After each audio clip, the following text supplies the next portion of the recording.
Welcome to the Intimacy Lab. I'm Michelle Renee, an intimacy guide, surrogate partner, and professional cuddler. We're here to talk about intimacy in a much broader view than what you probably think. Most people think about intimacy as sex. We're going to break that apart here. Welcome to the lab. Welcome back to the Intimacy Lab. I just want to leave a little note here before you get started.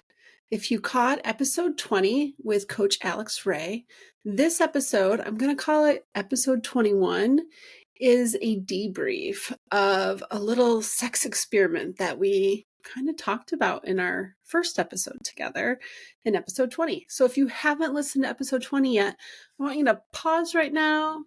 And if you'd like, go check out episode 20 before you listen to 21. If you don't, you can start here and then you might want to go back and fill in the blanks for yourself. But we had a lot of fun talking about and doing a bit of a debrief about our experiment together.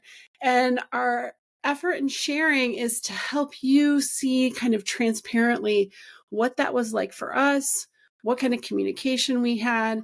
And also, I want you to know I did not do any edits on this debrief.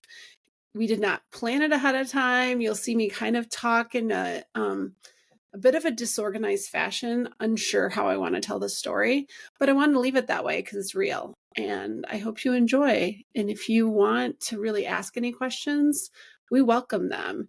And you can always go pose those questions at intimacylabpodcast.com and we'll put them on a future episode. Enjoy. Welcome back to I'm going to say a spicy update. Though I don't know what spice it was. It might be like cinnamon or not like habanero or something like that. Like, I feel like it's a cozy spice. A cozy spice. A cozy spice. It is a cozy spice. I wanted to update our listeners because I'm sure there's like 12 of them out there that are so want to know this update. Totally. I mean, I think it's cool. Alex and I did the thing. We did the thing. We did the thing. We were like herding cats, but we did the thing. And look, it was quite funny. Are we still friends? Absolutely. Are we maybe closer friends than we were before? I don't even know if that's possible, but like I feel like there's an extra intimacy. I agree. I think there's this, I don't know. In the gay community, it's like, if you haven't sucked your friend's dick, are you really friends yet, right? In my community, I think it's like in a lot of the sex positive communities. Yeah. Maybe everything outside of like cishet mononormativity. Like that very like vanilla, the most vanilla of the vanilla worlds. Mm-hmm. I always said like, if you haven't seen my vulva, are we really friends? And now you've seen my vulva, so now we're really friends. I've more than seen your vulva. We ran you through your paces to make sure that we didn't like leave much on the table. Definitely. Yeah. Did a pre-rundown with my friend Phoenix because we're co-working this morning, and I was like, I have to make sure I pop onto Riverside with Alex at 11 because we kind of did this thing, and then I had to give them like the quick rundown. By the way, Phoenix sends their love. Give them my love back. Yeah. So yeah, I don't even know where to start. How are you feeling today? I'm feeling good. Do we feel like normal human beings today, just like we felt yesterday morning? I do. Mostly. I would say there's also this part of me that feels, God, what is it? Liberated? Yeah. Did you give a middle finger to like normative, like what you're supposed to do? Absolutely. And I love giving the middle finger to all the normative things. Yeah. Don't make me be normal. That's the worst. No. I feel I've shared the thing that really stood out for me. I guess that's where we'll start. What is loudest for you? Loudest for me? For me, I think the thing that really sticks out, and figure out where we go from here after I share and you share. But I think the big takeaway for me, I felt like this was a thing for you in a way, and that you brought it up first, but also I felt like it was a thing for me. So like, I'll be interested to see what your takeaways were. For me personally, besides just getting to have some notches on my belt, which I really enjoy, right? There was a lovely, my highlight moment was, we're skipping around here, but people can follow along. I lost my place when trying to tell my partner the like sequence of events, and I was like, oh wait, no, that happened before this, and then this happened after that. Whatever. These are a lot Yeah. of things that happened. The order I don't remember anymore. Okay, maybe I should change this. I want to say, okay, maybe I'll do this. I'm going to give a series of highlights, and I'm going to go in order of operations. Okay. I'll go in chronological order. One is really fucking proud of myself when I said, I really want to spoon you. Yeah. Like, it was really clear, what do I want right now was the question I asked myself. Mm-hmm. And what I really wanted was to be big spoon for you. Mm-hmm. And like, I just felt good to notice. Like, mm-hmm. this is my drive, which totally lines up with what I'll say my orientation is, which is more of a sensual orientation of like, I want the physical closeness and the skin to skin. And, you know, that felt like that was very much like as real of Michelle as you could possibly get of what do I really want right now. The sex thing was I want to do this thing as a experiment and something to have a story about, and like a interesting friend bonding moment. And but curiosity. Like, yeah. But that moment of what do you want right now? I just really want to get my like body against yours and just like spoon. Yeah. I love cuddling, and that was such a wonderful moment of just we should do more closeness. of that. I would love more naked cuddling with you. Totally. I'm down. I mean, it doesn't have to be naked, but why not? Right. I feel there's a freedom to it. Let me back up. I think we must have spent.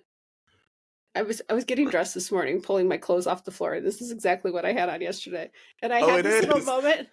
I had this little moment of, well, I barely wore them. We were in bed for what, 4 hours, probably at least, naked. I don't know. So out of the whole day, time flew by. But it was a very extent. Like, I think you must have got here before 2. Yeah, I think. And didn't leave till sometime after 7. Yeah. And like, we didn't like shoot straight to the bedroom. We were out in the living room chatting. And by the way, people at home, we negotiated. We talked about all of this ahead of time. Absolutely. There was a lot of conversations. Made a game plan. My husband was involved. And we hadn't really talked about that as part of our like pre-planning. And so like, I wanted us all to be in a room. I think we had mentioned it over brunch that one time. Yeah. We weren't sure. And then he was like, yeah, I might be down for that. But it was still, there was nothing solid. No. So that was like my first, we will bounce back and forth. Okay. I don't know how to talk about this.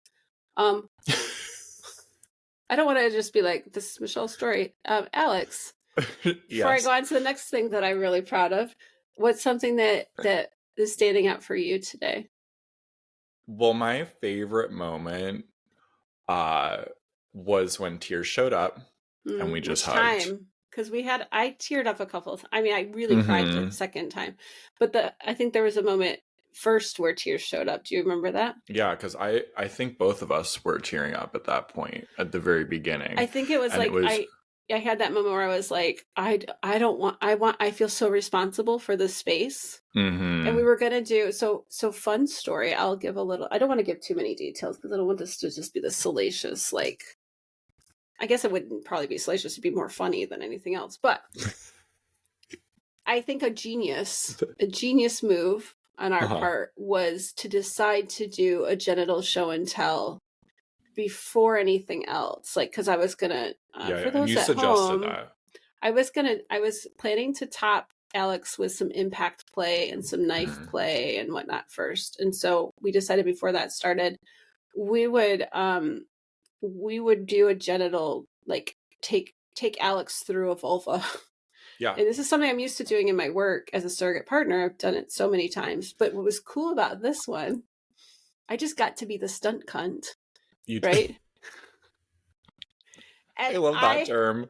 laid back and closed, like covered my face up because it was like this combination of a little bit of I can't believe I'm here right now. Mm-hmm.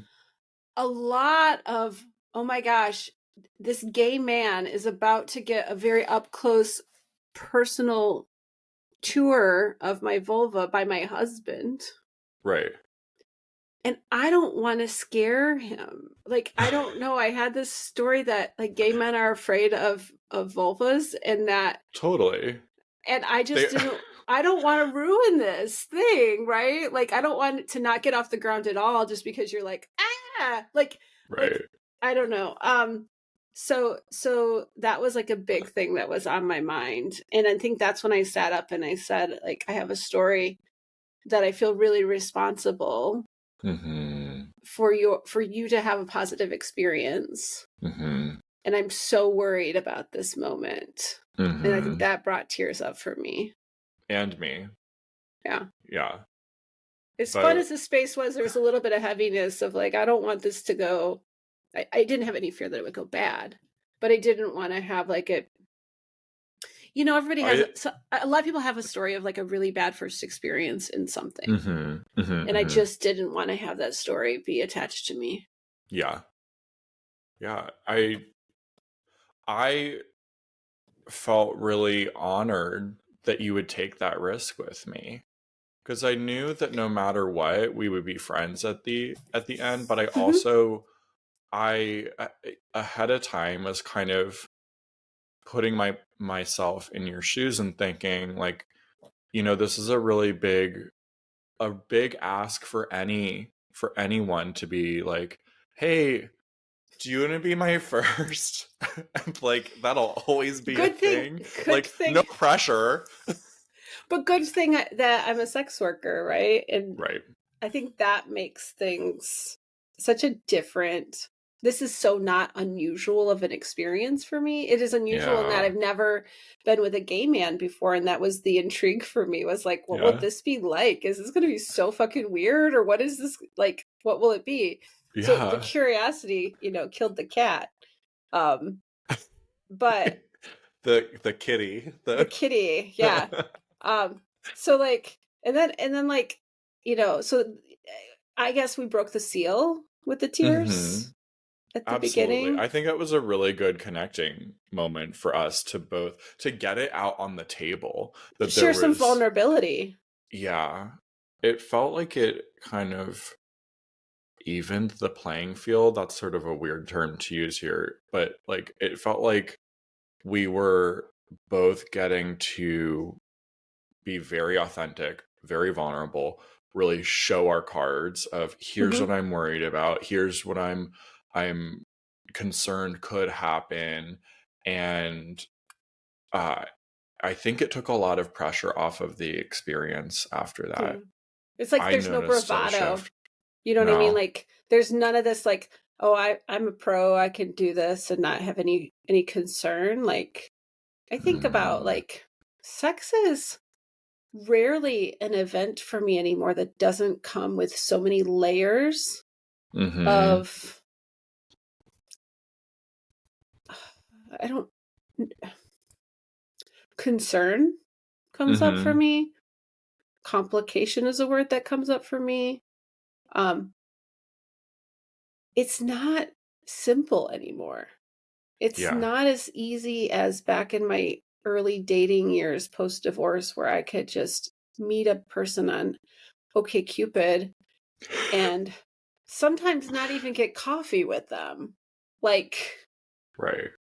I am not, I'm a little ashamed to say like I've done the I don't know you and I'll still show up at your door thing that I'm glad I'm alive, I guess, but like it was Yeah. there was less thought involved Mm-hmm. back then, and this is something that I don't, not just you and I, but sex in general comes with so much internal um contemplation. Maybe that's the right word. There's a lot of contemplation around logistics, feelings, anticipation. What's the difference between anticipation and expectations?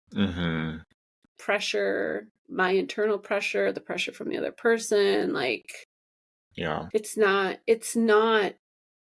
easy. And like, I think calling out what was currently alive for me is just something that I've grown to do. And I do think that it was, it felt good just to say it. Definitely.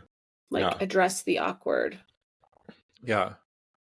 And it made me feel more comfortable to be able to, I don't know, just kind of connect with you over that. And for us to both be like, all right, there's no expert here. We're both gonna like be two humans fumbling our way through this. And, you Make know, it three humans fumbling our way through it. Yeah. Because like one was fumbling slightly less and a little more focused than the two of us, but which is ironic that it's my husband. Like he's never the most focused person in the room. And that was a joke that we had to acknowledge at some point, was like there was a lot of drifting into all sorts of conversation.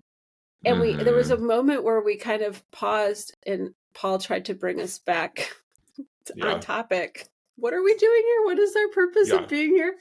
I think he was getting hungry, honestly. I think he was just like thinking about dinner. But it's like this moment of like, there are 3 ADHDers in the room and only one of us is medicated. And he got to herd cats. He like did. Because, and this is, I think, goes to the second thing that I really, for me, was really, really powerful, was the other tearful event. So we bookended kind of the whole experience with tears, but which is the best. Tears happen in my sex a lot. Usually it's post-orgasm. It was not the case this time, but tears nonetheless. Orgasms for the eyes. You shared that, I don't know how to say this. I'm trying not to say it and not cry. You shared that you felt like you got a better sense of what it's like for me as an asexual person. Yeah. I took that to dinner. Like, we ended up going to dinner because we didn't feel like leftovers. But I was talking to Paul about it over dinner. Like, it was so impactful. Yeah. Because there's always been a doubt in the last... See, when did I realize that I was identified with the asexual world? Was August of 2023. Okay. Combine that with some other things in my life. Sex had just become really hard. Yeah. And there was a question for me that maybe it wasn't any of these things. Maybe there was just I'm intellectualizing myself into this corner of like, okay, so you're asexual and you're perimenopausal and you're on this GLP-1 that kills your pleasure centers and all these things. Maybe your experience of this as like, you don't experience sexual attraction. Maybe it's like the way, I don't know how to organize this into words, but the way that you experience sex, maybe it's not the asexual experience. Maybe it's some of this other stuff. But the confirmation that like in that space, what I really wanted to do was cuddle you. Right? That's again that I have a sensual attraction. But also to get to experiment in having sex outside of our orientations with another person that is also acting outside of their orientation. I've never had that before. Yeah. And to have you resonate with my experience made me think it's not just me. That my experience is real and that it's connected to a lot of things, but it is connected to asexuality. Yeah. That the math made sense for me. And I've never, like, that was the validation I did not know I was going to get in that space. So thank you for sharing it out loud. You're welcome. And not keeping it to yourself, because I know it could have been easy to keep that that thought to you, but God, there's not money that could pay for that information. That was like such a gift. I'm so glad I could give that to you. In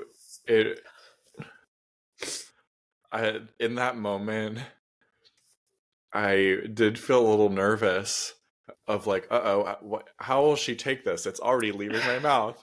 And then I was like, oh shit, did I say the wrong thing when I saw you start to tear up?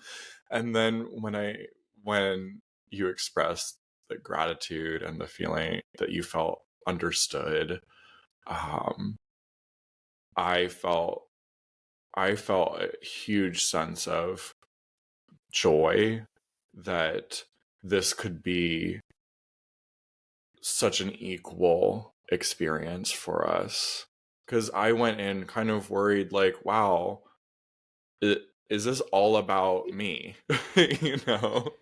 Yeah. Am I the only one that's going to get to leave here going, wow, I learned something today? Or, hey, that was new for me. But the fact that you were able to feel that sense of being understood, it made me so happy. Yeah, it was unexpected. It was so unexpected. I'll say for the people at home, the overall gist of our space together, I think, was lighthearted. Totally, which is why we kept getting distracted on conversations, and I wouldn't want it any other way. If we or whoever, if I had this experience with someone else and it was like, okay, we got to go do it, let's do it. Here's our check marks, right? Like, yeah. I think that would have left me with a negative impression, and it wouldn't have been fun. No. It would have been more task oriented. Yeah. And I feel like if that was the case, then like if I was going to do that, I should have hired a sex worker to be like, all right, here, it's my time to learn. Like, yeah, we got an hour. Yeah, let's go. Get to it. I mean, I've done those sessions before. Mm-hmm. I won't do them ever again. The 1 hour, I would never do sex work in a 1 hour container ever again. It's never an hour anyway. Well, and it's just the pressure, the time pressure, especially if it's somebody you don't know.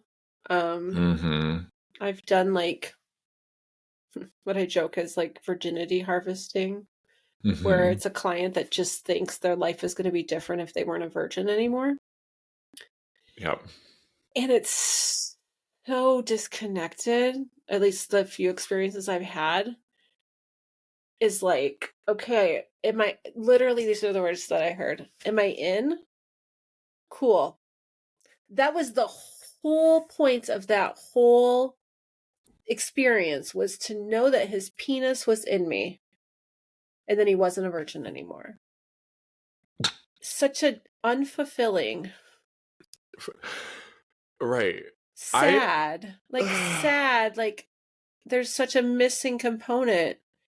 Right. That's not sex with another person. That's a human masturbation sleeve. And that sleeve would be a lot cheaper. That sleeve is a lot cheaper. You can warm it up. You know what I mean? Like, that's not the sex that I want to practice. No. And like, I think I joked on the first episode with you, is like, sex might look like us naked eating pizza in bed. Yeah. That might be what it is. We did get to have our ice cream. We did get to have our ice cream. We didn't even have to get out of bed to get it. Thank God for my darling husband, who always loves to be in service. It was great.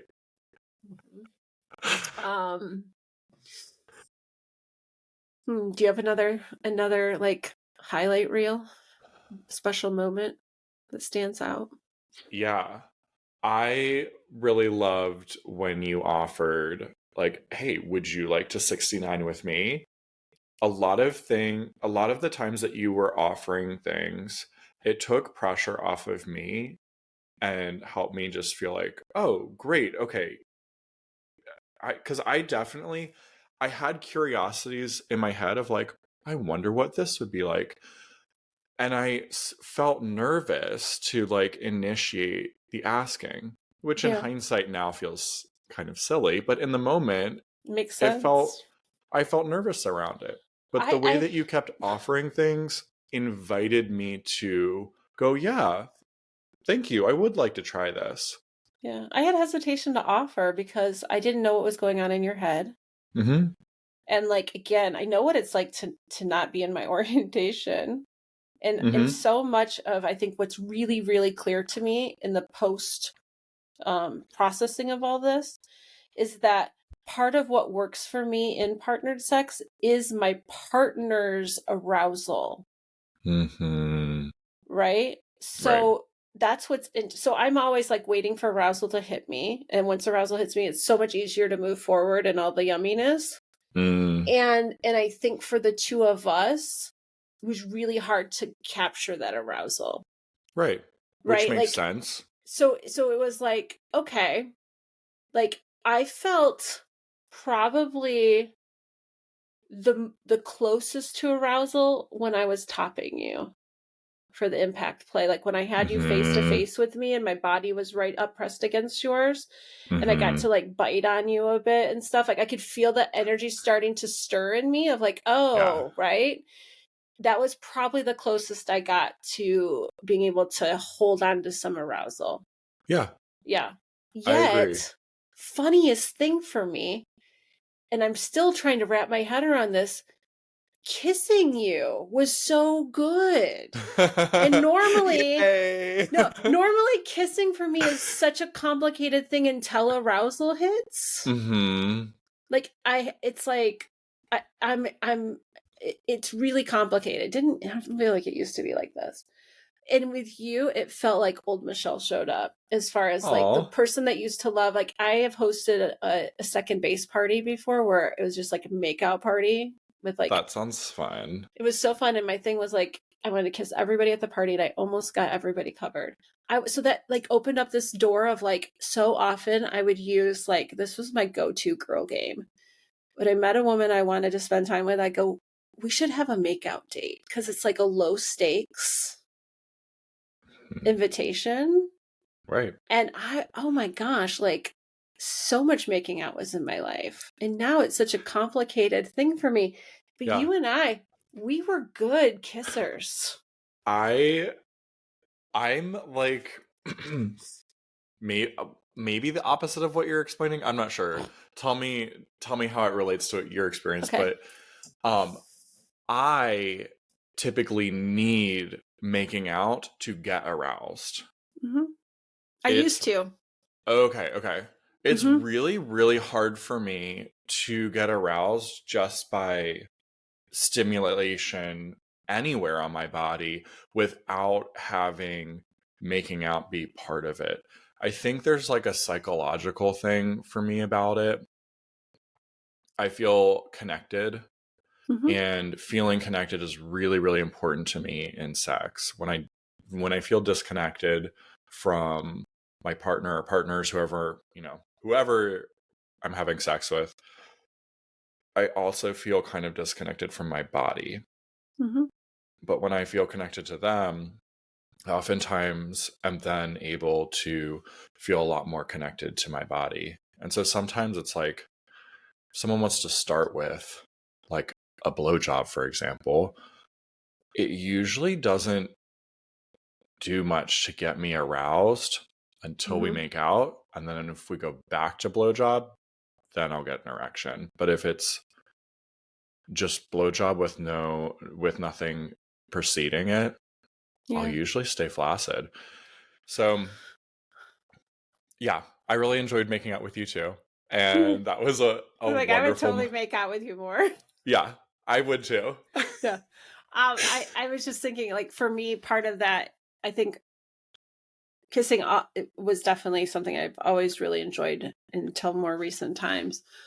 For me, it's kind of shifted into like a slow roll, like cuddling and Mm-hmm. like either doing something to my partner that turns him on, so that sparks the arousal in me. Like, I don't know if there was a point where I heard some moaning happening and I was like, oh, that's good. Do more. Like, y'all keep doing that thing you're doing, because that's really hot for me.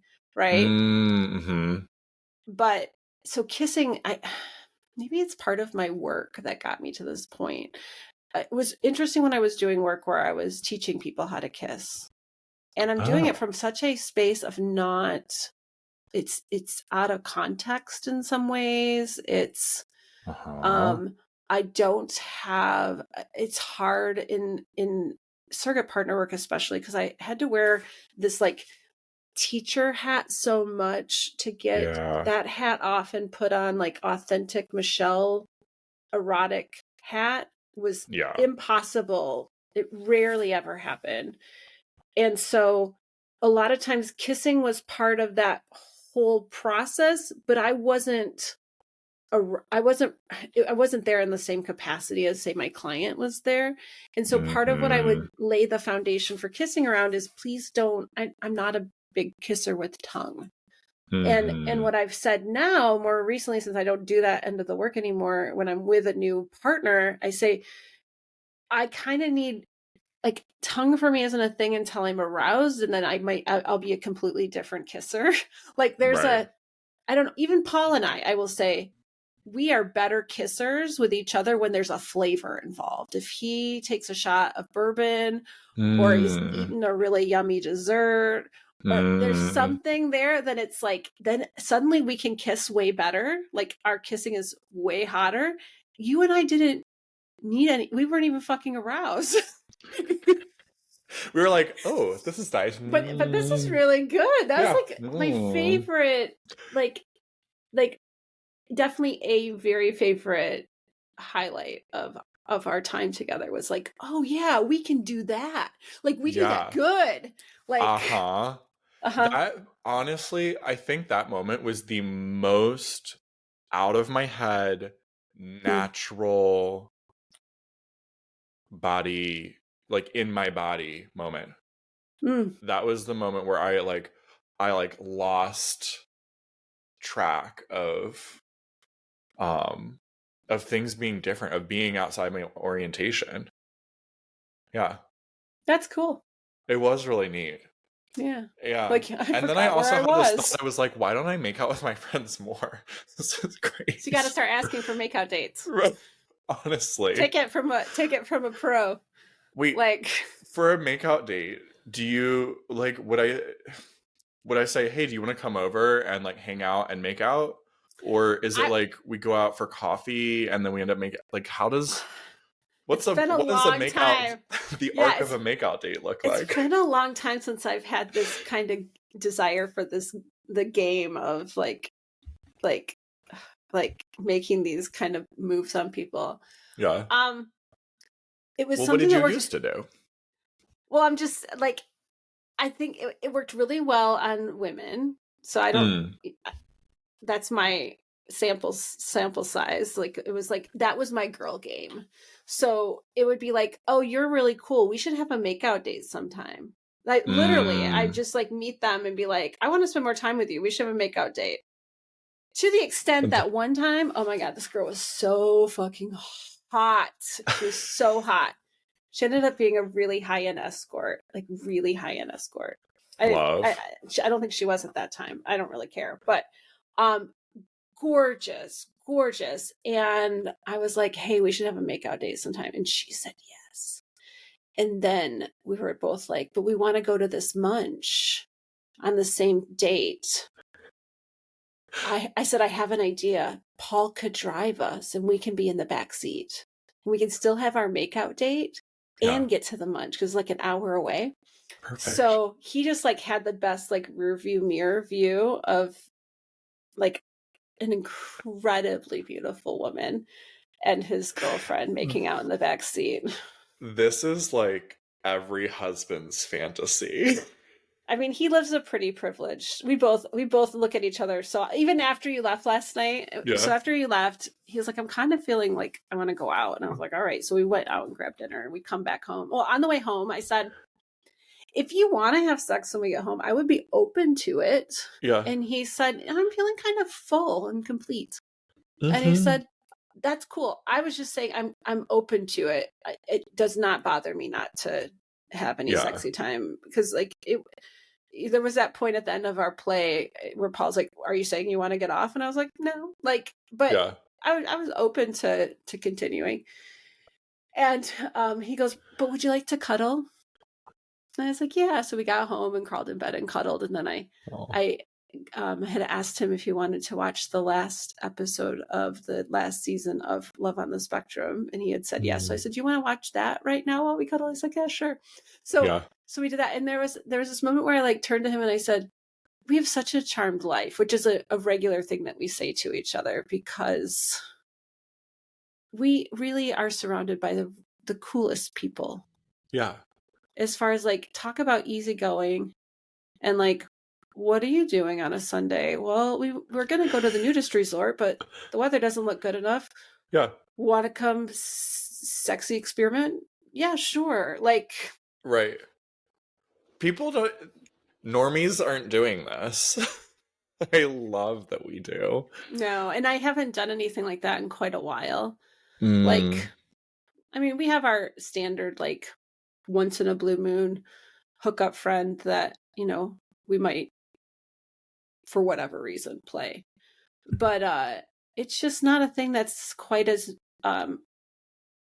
regular in our life anymore. Like, Mm-hmm. just different interest. I think as my special interest shift, it's shifted away from like sex and like group play, and even there's not much non-monogamy happening, right? Like Mm-hmm. this technically open relationship, we just, it's not a huge priority to either one of us.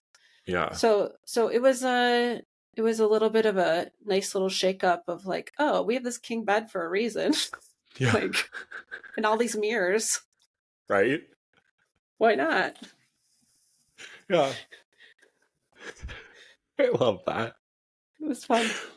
What was it like for you coming down from the experience yesterday? I mean, really, I kept holding on to that feeling of validation of my experience as an asexual.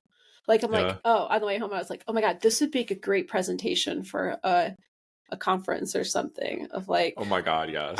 our experience in navigating like mixed orientation just in general, Yeah. right? There's a few different configurations that we can represent in that threesome space yesterday, Absolutely. right? Yeah. It would be You an know, interesting talk. the one thing that we haven't talked about yet that also what became a factor in this was I wasn't sure how your husband would do. Are we saying his name or not on Yeah, the no, show? whatever Okay, you okay. need. Yeah.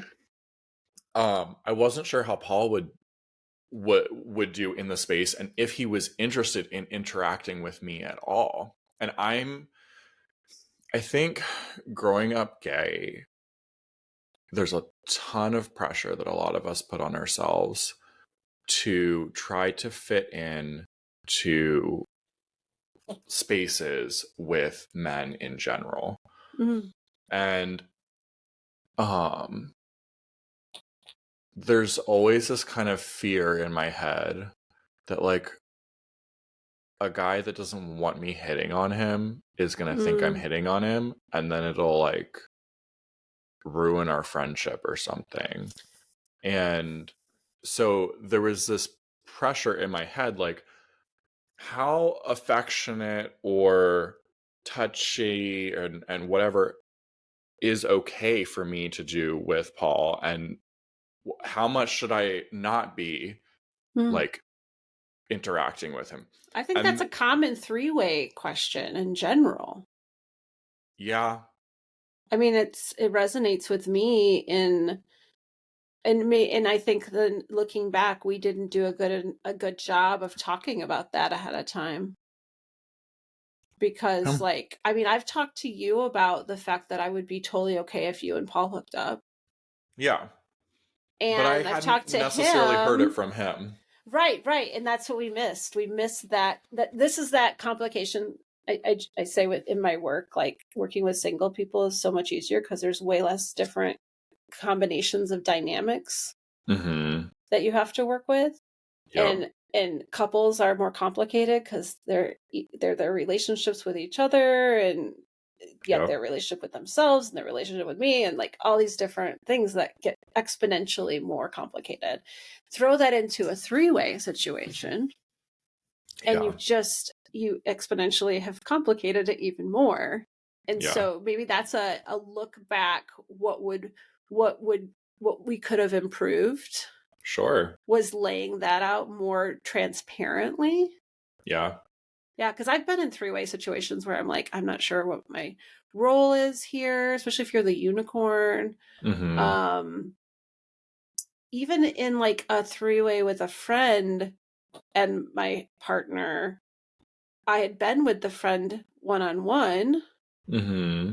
and I still was afraid to show up authentically and worried that I was going to um uh that's the right word. Somehow like step on something with my partner. Like, Yeah. oh, you're making a noise you don't make for me, or you know what I mean? Like there's just so That's much that just complicates. yeah. I think Mm-hmm. that's a really, really normal worry in a threesome uh is my partner going to observe a difference between the way I interact with this other person and the way I interact with them? Mm-hmm. How are they going to take that? Are they Mm-hmm. going to get jealous? Are they going to get insulted by it? Are they going to like start worrying about it? Are they going to let me even know if they do feel some type of way about it? Or are they going Or to is it hold gonna that in blow or is it gonna blow up and in be three that? years? Well, Like, no, even in that moment, like I oh, think yeah. we've all heard the stories. I actually have gotten a lot of compliments about us in three ways, so I'm gonna own that as a badge of honor. But like Yes. they can get really messy, in the moment messy. Mm, Right. And so we didn't really communicate that. You know, my husband identifies as bi, but doesn't have a lot of experience in that space. And just because, yeah. just like, just, you know, just because you're straight doesn't mean that you want to fuck every guy, right? Just because you're gay doesn't mean you want to fuck every guy. Just because you're Hmm. like, we did not, I think, make a space to articulate, you choose interest in each other and what was Hmm. there. And so I would do that differently. Yeah. I love that Yeah. we can find a thing that we would do differently and grow Oh, next time. upgrades.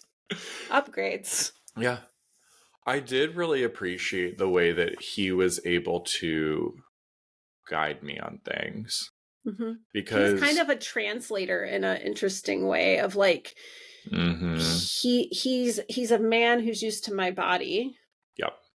right? And he's a man who's used to primarily being with women, Hmm. and but he's still a guy, Hmm. and he could. I thought, well, I don't know what it would have been like if it was just the two of us. I think it still would have went just fine. It just would have been different. Yeah, Um, but it was nice having him there. totally. I really liked that the moment where you laid down and the two of us were like touching you, and I could see somebody that knew your body well and could show me, hey, look, this is, and he didn't even have to use any words. I could just copy what he was doing and put Hmm. my own spin on it and see, oh, well, what about this? And you did And a really good if, job figuring out what he was doing, yeah, because your touches, other than the temperature difference, which was a right, fun moment where I was like, wow, freezing cold Alex's hands, hands are really cold and Paul's are like on fire right hot, now. yeah, Um, other than that, your touch was so similar. My brain was breaking because it could not track, which it automatically, I think, is a really fun thing to hmm, experience. Is just a multi-hand massage. So meaning, you know, two people massaging one body or more than two people. I've been in very big groups of it. Um, it's fun to break your brain. yeah, It's very enjoyable. That was another moment of like, I'm so enjoying this. And I remember you both saying something about, you could tell I was really loving it. hmm, Like it's very pleasurable from a sense of pleasure for pleasure's sake. I, yeah, wasn't really getting turned on, but like it felt amazing, and I was very giggly, and I loved that. It was really fun to hear you vocalize the mhm. pleasure that you were feeling. Yeah, it Again, was good. it didn't have to be like sexually arousing, which is another thing that I I wish the gay community understood a lot better that like you can sex isn't just one specific thing. There's such a huge spectrum of like, hey, we could just hang out and like touch our bodies in ways that are really pleasurable. And also, that doesn't have to mean something other than what it was. It doesn't have to mean that our relationship changes. It doesn't have to, if it's like with a hookup or with a stranger, it doesn't have to mean that we have to see each other again, or that we won't see each other again, or that we're not interested in more, or that we are interested in more. It just, it can be what it is, and it can be pleasurable, it can be enjoyable, just like cuddling. Mhm, You know, it was really wonderful to start that experience. Not, it wasn't the very first thing that we did, but when you said, hey, mhm. let's, I want to spoon you, that was wonderful. And it was really just enjoyable to lay there and kind of calm down and connect. Yeah.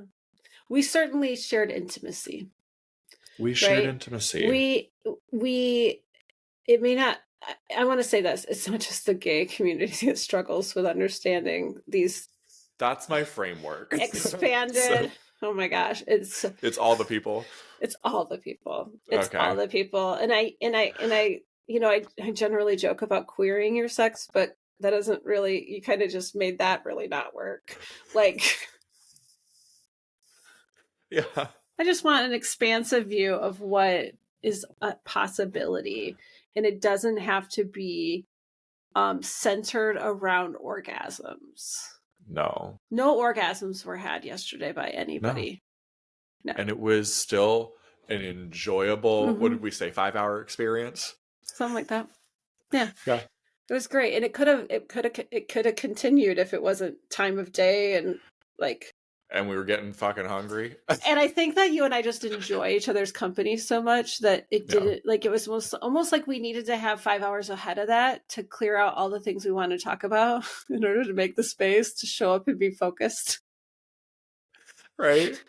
It's There were just like, times after we had that little moment of like, oh wow, we are getting really distracted. Uh, there were a couple moments where I was very proud of myself where I almost started going on some ADHD rant and went, Alex, self-control. self, yeah, back to the moment, back to the moment. Oh, I had a moment when I was saying something about, love on the spectrum, and you're Yeah. like, yeah, you've told me about that. And I almost was like, oh, let me turn it on and show you.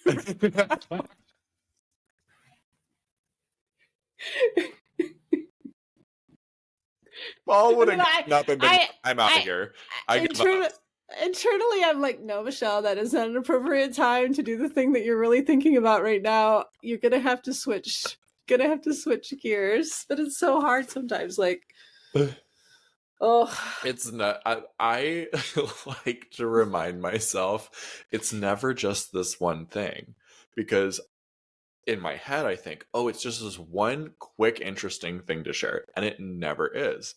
Because if I'm going to share one interesting thing, that is going to spark you to also share one interesting thing, which will then spark me to share another interesting thing, and then an hour has gone by and we've gotten nowhere. and we're off to the races.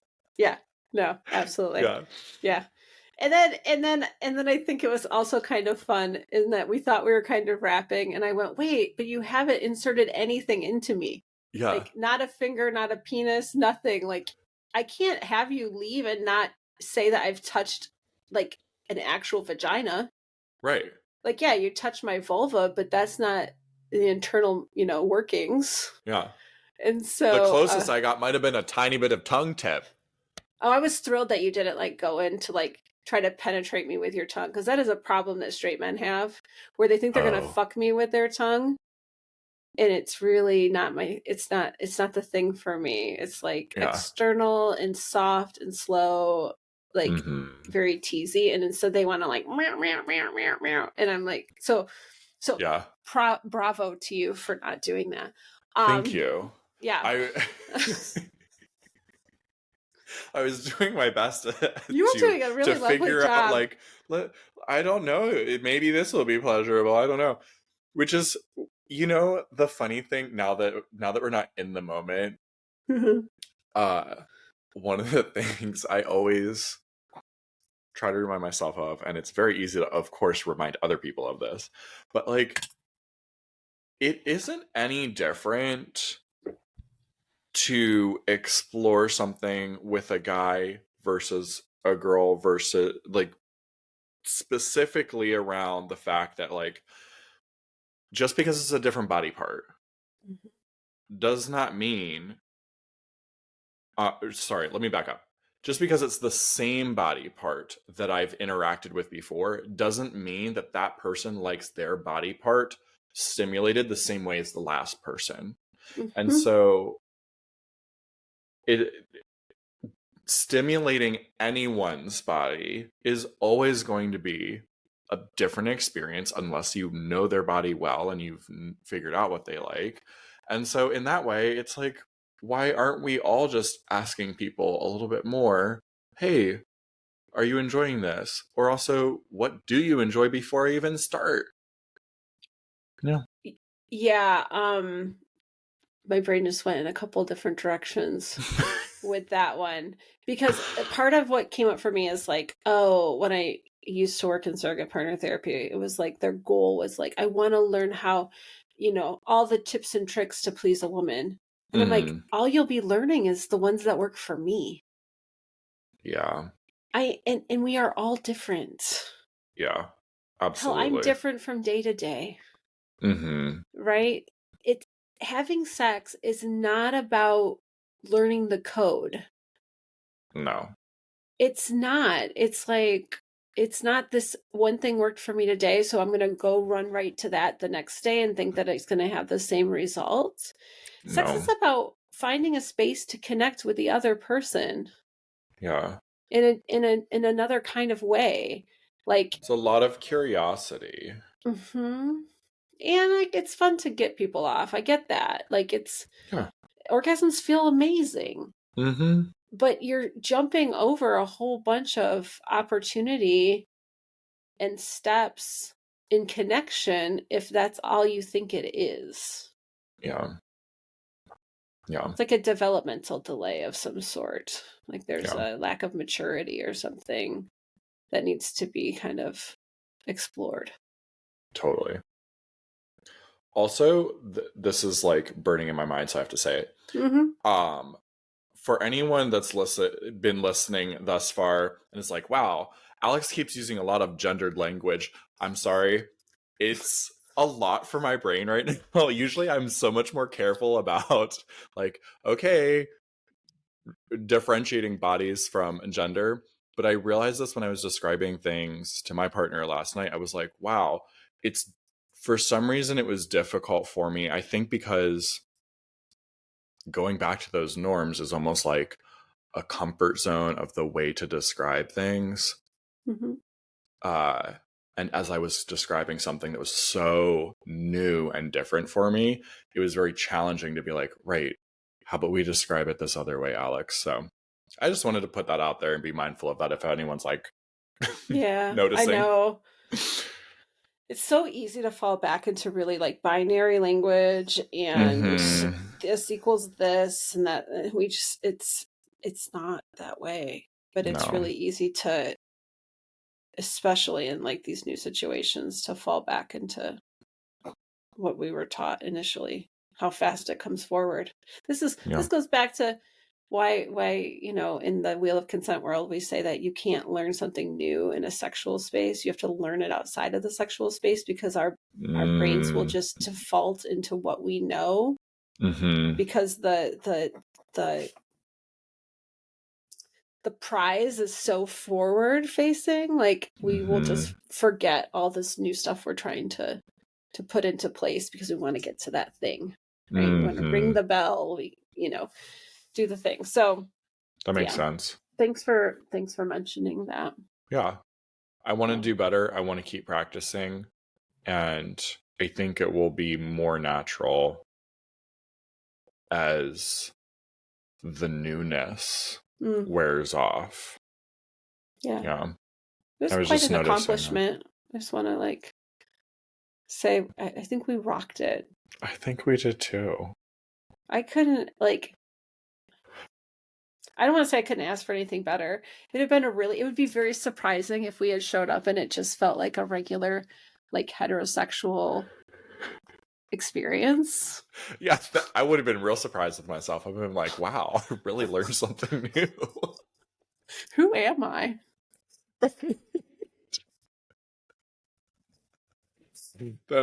We'd be like, oh, okay, so Alex is bi, Michelle is still asexual. There we go. But no, Yeah.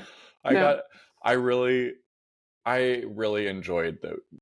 I got to have the closest I can to Hmm. experiencing what sex is like for you, in that I was having a sexual experience outside of my orientation. And Hmm. now I have a little more understanding and compassion for like, wow, that's gotta be tough.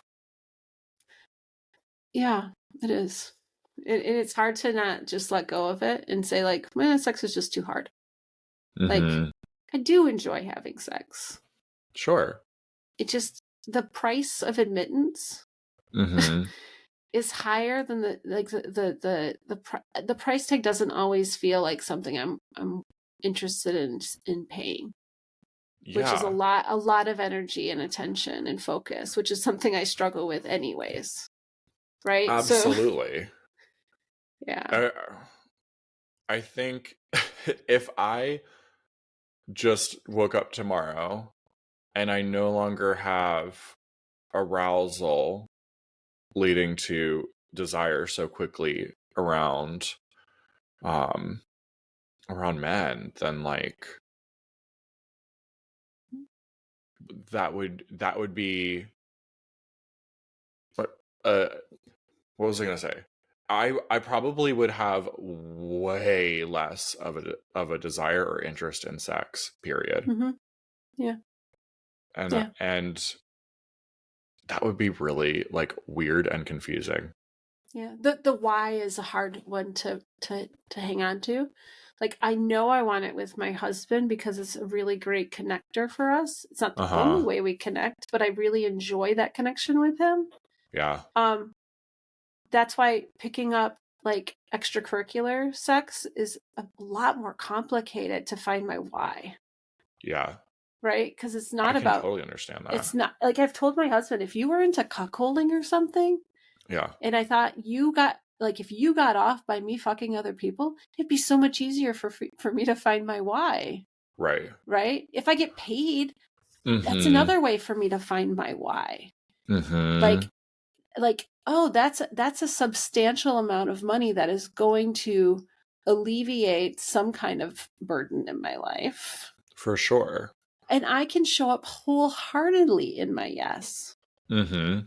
Right, the why is really clear. I'm not Mm-hmm. doing something that I wouldn't want to do, like, Right.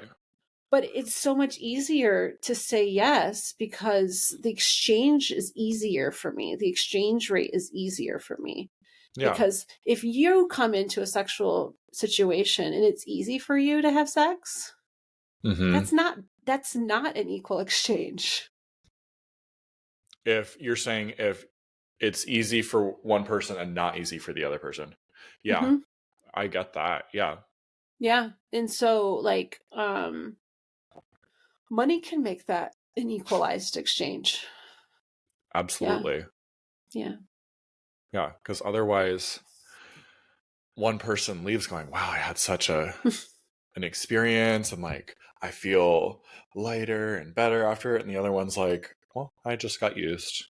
I don't feel that way, but it is like a feeling of, yeah, that was really, I mean, I may have a really nice experience, Mm-hmm. But the amount of energy it took for me to stay focused and steadfast and like, there's an internal dialogue of like, remember, Michelle, as soon as arousal hits, everything will click. Mm-hmm. But that time between engaging with a person who's already aroused Mm-hmm. and getting me to the point of the arousal to where it's not imbalanced anymore, Mm-hmm. that is an incredible amount of energy. Yeah. Like that is the work, is Mm-hmm. that space, that gap space. And I think anybody at home that is like I want to have sex, but I don't have the want, but I want to, Mm-hmm. will understand that gap. Like, Mm-hmm. and I often compare it to like having erectile issues in the Yep. sense that I don't know if my arousal is going to show up. Mm-hmm. Now you can be aroused without an erection, but Definitely. it's as close as I can like show like an understanding Yeah. of like, it's really scary to start a sexual experience not knowing if arousal is going to show up. Definitely. Yeah. But we can show Even that yesterday we could still have fun. yes. Yeah. Like, it Even was fun. worse, and I think not even worse, not to compare this, but the I hate when I think that arousal is going to show up with someone and then it doesn't. Mm. And then my expectations are really like I feel very confused because I'm like, I expected to be really aroused, but this Mm-hmm. is not arousing me at all. And now what? Yeah. I was it I went in yesterday going, I have no idea how my body is going to respond, so I don't have an expectation of it like of course I'm going to be aroused. Right. But if it's So it somebody was you're supposed to be aroused with, like right. maybe you have had great sex before, or the I was anticipation filming has a been scene with building. someone and thought, "Oh, of course." And Yeah. the anticipation had built for like a couple weeks, and I was like, this is going to be great. Here's all the things that we're going to get to like do with this scene, and I find him attractive, and then there Mm-hmm. was no chemistry to be had. It was Yeah. like, Oh, I have a friend like that. I oh, want there to be sexual chemistry yeah. so badly. They're a human being I would love to share the space with, like a Mm-hmm. sexual space with. And I guess we could do something similar to probably how you and I played yesterday, of just a Mm, fun space to be naked and touch each other, maybe yeah. make out. I don't know. But um the want is definitely there, and we just don't Mm-hmm. have it. Like, it's just a thing that we don't have, and Yeah. it's a bummer. It's a Yeah. bummer, but again, what I really want with this person is closeness, emotional closeness, physical closeness, and I get to have that with him, right? Mm-hmm. We just, the sexual component of it was tried a couple of times. Mm-hmm. And I just said, we don't actually need to have that as part of our connection. We can just Yeah. hang out and like Yeah. cuddle, and he's such a delightful, like really emotionally in touch with himself human being that I fucking love spending time with him. In my head though, there is that thing of, wouldn't it be even cool if we could have sex? Right. Like, just even once? Yeah. Like Wouldn't this be like cool if we were like super turned on right now? I just want to put Oh. that little like extra checkbox. Yeah. It may be like a one time, like I say this often, and I've said this on the last episode. I'm such a curious sexual. I want to just have that one time I can check Yeah. the box, and then maybe I never want to do it again. Yeah. Right? But it's I like, it's a bummer that we don't have that, you yeah. know? You and I, we know we have making out. We That we have it do. locked down if we ever are in the mood. Yes. We can cuddle and make out and And we'll be watch very Love on the sad. Spectrum. Yeah, and we'll be very satisfied. Definitely. We'll just be like, all right, We'll get my watch little. them do kissing tutorials and then we'll kiss. No, we kiss way better than Love on the Spectrum does. Probably. But they But got to I'm start so proud of somewhere. them. No, they have to start somewhere. And I think that's been a lot of my personal, and everybody gets to do their work for different reasons. For Mm-hmm. me, when I watch Love on the Spectrum, I think, oh, I'm so happy that they're having this experience with their peer. Mm-hmm. Because as a professional that has been that person for many people, Yeah. it's not balanced, right? Yeah. Like they are so in those scenes, they're both so mutually excited for that moment, Yeah. and it's not the same for me. And so I feel like it's I don't want to be that person for them. I don't want to be that history in their like there's so much I love about being someone's first. Mm-hmm. You know, we can count all the notches on each other's belt that we took yesterday. Like I'm so glad. Woo Woohoo! woo.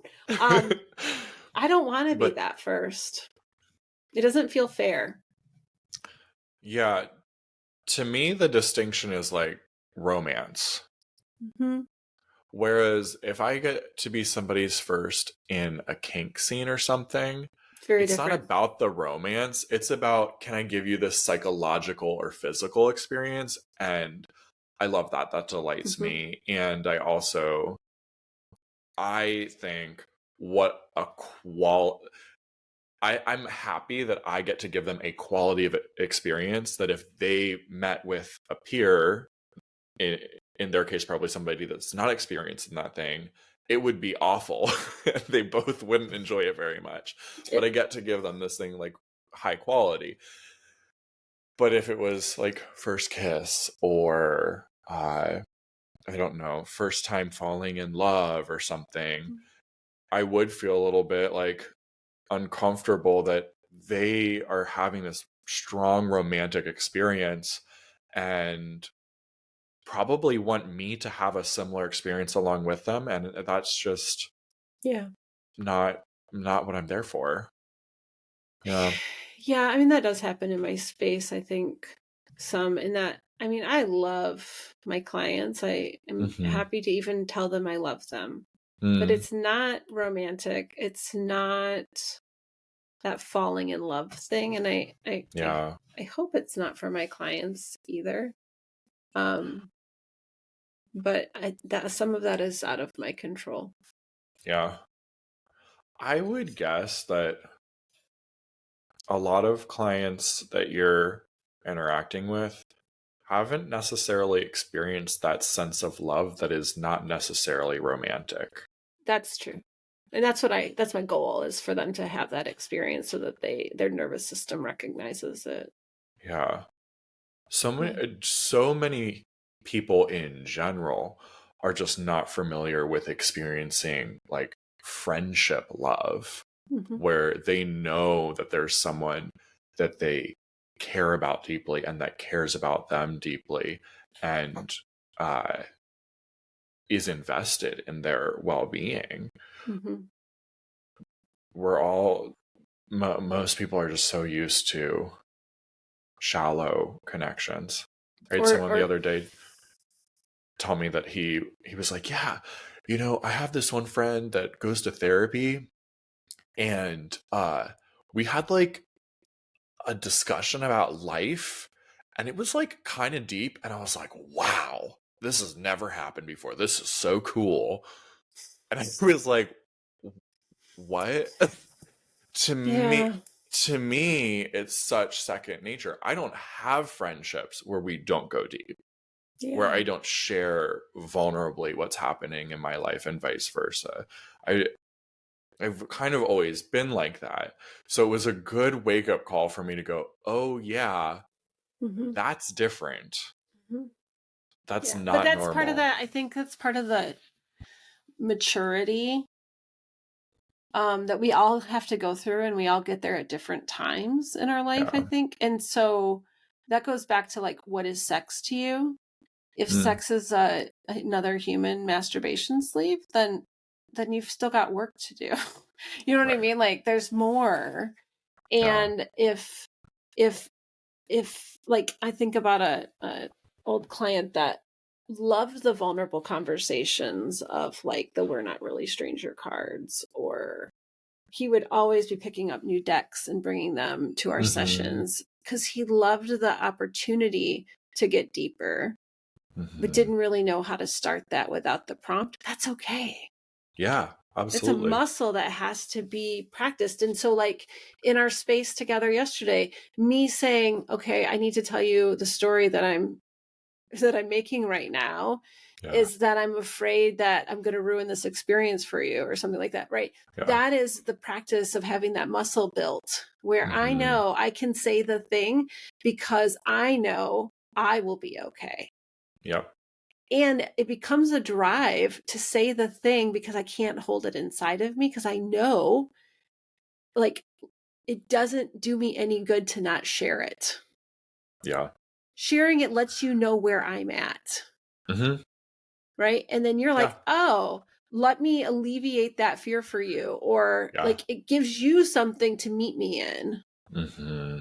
If you hold it all to yourself, you're missing on that, you're missing out on that reciprocity of the share. Yeah. Yeah. Yeah. Well, what else is important for us to like share with people here? I think we've covered enough of it. I think so Like, too. I think I don't know if this is a template for anybody out there. If they want But more details about the template, we'd be happy to I work mean with book us. them. You can Yeah. book us for a consult and we will answer all your questions. Yes. I We would can do take you that. through Yeah. it. Yeah. I think this is a fun. I can't wait to be in social space with you again I and be know. like, now we've hooked up. Yeah. Let that make your mind wander. What the hell is Brittany gonna say? That's my question. I can't wait to hear what she has to say about it. I think it's so entertaining to share, and I'm glad. I think you're on the same page based on what you just said. But I think it's very entertaining to like put it out there without all the details and let people like think whatever they want, because I don't care really what they imagine up. It doesn't matter whether it actually happened or not, what they think happened. And I think it's kind of funny that way to Yeah. just like play with people. But I'm glad that here we got to share some details of like specific logistically actually what happened, and it was a very enjoyable experience. And you learn new shit. Like you I got new experiences. did. Some things are not as nearly mysterious Yeah. as Oh, they you know, were 24 hours ago. exactly. You know what else I was really proud of? Hmm. When you said, "Oh, yeah, you're hitting my G spot now and it Oh, feels good." And I was like, no, "Gay man, seriously. a gay on their first time hits the G spot. What are these straight men doing? Well, Honestly, what the fuck, you all?" no, we communicated. That's the difference. Oh, is that what it is? You were not flying blind, my dear. No, I was not.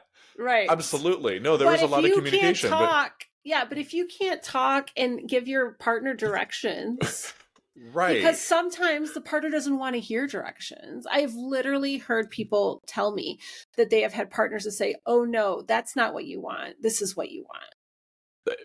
That makes me so angry to hear. Yes, absolutely. Absolutely.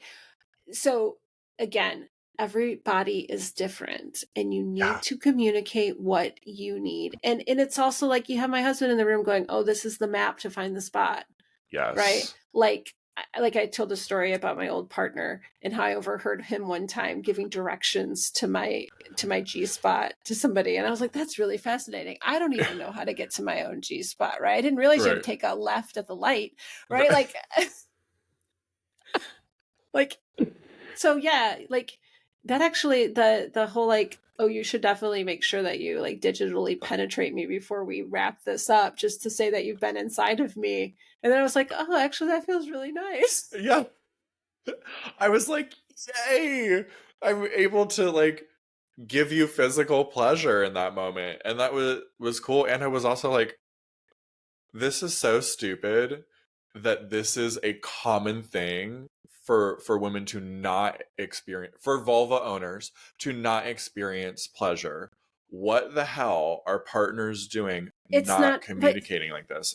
but it's also the fact that as somebody, if you're born Mm-hmm. and socialized female, part of that is that we don't interact with our vulvas. It's not like having a Right, right, penis that right. is like an external appendage that you have to hold to pee and all these things. Sure. It is so common for somebody that has a vulva to never have looked at it, Yeah. let alone understand how it works and what they need for their own pleasure. Like masturbation is frowned upon. How are you going to know what you like if you're not figuring that out for yourself? So Yeah. it's not just on the partner. It's societally like a Yeah. problem, and that's like normalizing masturbation and self-exploration and communication, like talking with your mouth, using Mm-hmm. words in the moment of sexual activity. Like we have a long ways to go. We just happen to be the people that already know how to do those things. And so even a But gay man can find the G spot with given directions. exactly. And if everyone was like, hey, let's just take a smidgen of education. How long did that take? 5 minutes? I mean, how many people can break out a 3D vulva model and like walk you through That's the... also true. But like I, I feel like if more adults were just taking just even one sex ed class as adults to like learn about vulvas and penises and prostates and how to like what they look like on the inside and how to find certain things. Oh my gosh, the world would be having so much more pleasure. Mm-hmm. And it was Mm-hmm. also the point that you brought up. It was sad. I had that thought driving home of like, it's sad to me because I've heard that so many people with vulvas are not used to touching inside themselves or even like looking at themselves in the mirror. Mm-hmm. And I thought that's so sad to me because what a cool body part to have. Thank you for saying that. Yeah. Yeah, I was so afraid it was gonna scare you. No. I there's so much detail and intricacy in a vulva. Like it's Yeah. awesome. If I had one, my fingers would be in there like half the day. I'd be just fishing around seeing what's there, I think you it was know? super cool that you could identify mine on the wall. I have these 3 pictures that are like kind of abstract arty of Hmm. vulvas, and we were like, "Can you guess which one is mine?" And you were able to identify it. I got so nervous. I was like, I think the middle one, but what if I get this wrong? I got all nervous about it. Who would have cared? But like, it was kind of fun that you figured that you Oh nailed yeah. it. That was good. I mean, I know all 3 of those vulvas, and they are very different. Hmm. So I don't And really know one of them like intimately, but yes. that's another super cool thing.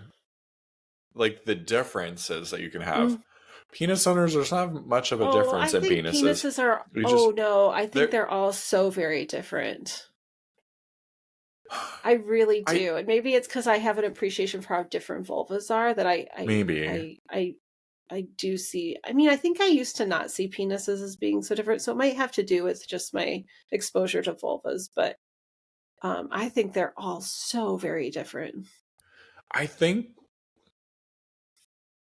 based on my limited experience, but substantial penis experience, uh, there's more on the immediate surface glance. There's more difference with a vulva than I'll with agree. a penis. But if you were to pause and really look closer, there's so many intricate details. Everybody has so many different things. Maybe it's just because seeing a vulva is new to me that I'm like, oh wait, well that one looks very different from that one, which looks very different from that one to me. But maybe if I saw 1,000 of them, I'd be like, oh, there's a lot of similarities. I think, I don't know. I think it's a frame of mind. I just think that we have a society that has started to like, well, the porn industry has been notorious for like really having a mono version, like one version of a vulva, which is really like thanks to labiaplasty and vulva vaginoplasty, whatever it is. Like we've had this like this is the way a vulva is supposed to look. And which so, like has anyone ever been born with one that looks like what a Barbie vulva?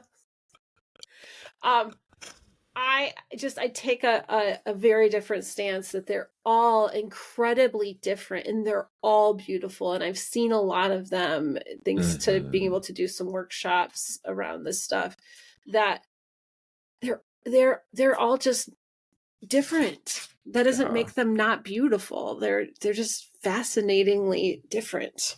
Yeah. Just like bodies are in general are so fascinatingly different. So many cool little details you can find when you slow down and like explore someone's body. It's really neat. All right. This man is saying I need to go. He's like, it's enough time, Mom. Right. I've been patient. No more. All right. He's like, my turn. Feed me, walk me, love me. Yeah. I love you. I love you too. Thanks for the experiment. Thanks for inviting me as an option of an experience. Well, you didn't really, you said your thing out loud that you were interested in, and I jumped on it. Yeah. That sounds not accurate, but. I'm really glad we had this experience together. It was enjoyable. I learned a lot, and I did not leave afraid. I left feeling just a lot of joy and a lot of like lighthearted and free. Yeah. So thank you. And now we have this thing. Now we have a really cool thing. Another fun story for our repertoire. Yeah. Well, thanks for listening at home. Yeah. Seriously. My brain's like, should this just be a special offer that only goes out to people that ask for it and like they can have it as a freemium download or something? I don't know. Anyways, it'll probably just go out in the regular method, but too lazy to set shit up. But exhausting. Yeah. Anyways, I look forward to hearing how this one lands in your world, in my world. Me too. In podcast world. Yeah. We're about to find out. Love you. Right. Love you. Bye. Thank you for joining us. If you'd like to comment, pose a question, or learn more about the guests often featured on the show, visit us at intimacylabpodcast.com. Please also take a moment to review us on your favorite podcast app. It's one of the best ways to show your support. As for me, you can find out more about my work at meetmichellerenee.com, as well as on most social medias at meetmichellerenee. Let's connect again soon.